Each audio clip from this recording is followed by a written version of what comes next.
Physics को समझने के लिए सबसे पहले हमें ये समझना होता है कि नेचर डिफरेंट स्केल पर डिफरेंट रूल फॉलो करती है।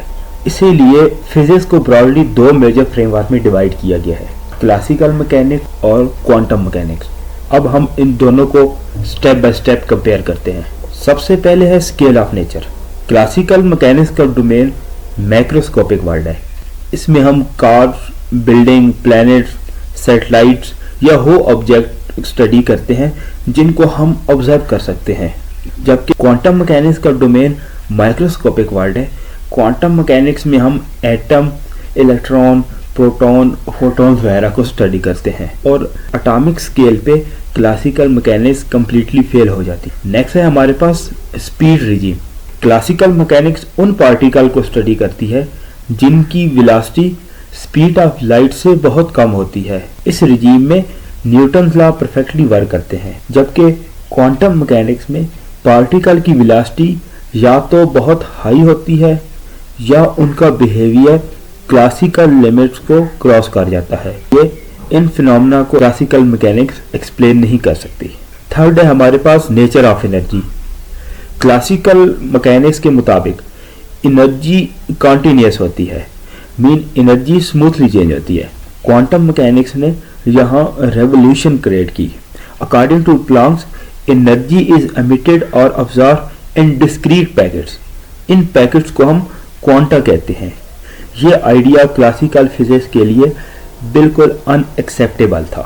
क्लासिकल मैकेनिक्स की फाउंडेशन न्यूटन लॉ और मैक्सवेल इलेक्ट्रोमैग्नेटिज्म थ्योरी है। यहाँ पे हम फोर्सेस, ट्रेजेक्टरीज और एग्जैक्ट पाथ को स्टडीज करते हैं।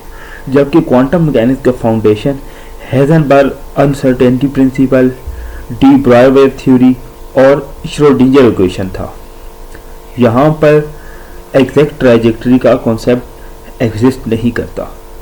इसके बाद हमारा जो मेजर डिफरेंस था वो डिटर्मिनेशन और प्रोबेबिलिटी का था। क्लासिकल मैकेनिक्स डिटर्मिनिस्टिक है। अगर आपको इनिशियल पोजीशन, वेलोसिटी, फोर्सेस मालूम हो तो आप फ्यूचर को परफेक्टली प्रिडिक्ट कर सकते, जबकि क्वांटम मैकेनिक्स प्रोबेबिलिटी पे बेस करती है। इसमें हम सिर्फ ये बता सकते हैं कि किसी भी पार्टिकल की किसी पॉइंट पे मौजूद होने की कितनी प्रोबेबिलिटी है।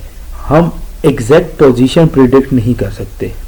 इसके बाद मेजरमेंट का कॉन्सेप्ट कि क्लासिकल फिजिक्स में मेजरमेंट थ्योरेटिकली परफेक्ट हो सकती है, लेकिन क्वांटम मैकेनिक्स में मेजरमेंट सिस्टम को डिस्टर्ब करती है। हेजनबर्ग अनसर्टेनिटी प्रिंसिपल के अकॉर्डिंग पोजीशन और मोमेंटम को साइमल्टेनियसली मेजर करना इम्पॉसिबल है। और एक जो मेजर डिफरेंस था क्लासिकल और क्वांटम मैकेनिक्स के दरमियान वो था वेव पार्टिकल डुअलिटी का कॉन्सेप्ट। क्लासिकल फिजिक्स में पार्टिकल और वेव सेपरेट होते हैं, जबकि क्वांटम मैकेनिक्स में हम स्टडी करते हैं कि हर पार्टिकल के साथ एक वेव भी एसोसिएट होती है। इस कॉन्सेप्ट को हम वेव पार्टिकल डुअलिटी कहते हैं। ये आइडिया फिजिक्स की फाउंडेशन को कंप्लीटली रीडिफाइन कर देता है। तो हम कह सकते हैं कि क्लासिकल मैकेनिक्स नेचर का अप्रोक्सीमेशन है, जबकि क्वांटम मैकेनिक्स नेचर का ट्रू डिस्क्रिप्शन है एट माइक्रोस्कोपिक स्केल। जहाँ क्लासिकल मैकेनिक्स सर्टेनिटी देती है, क्वांटम मैकेनिक्स प्रोबेबिलिटी देती है।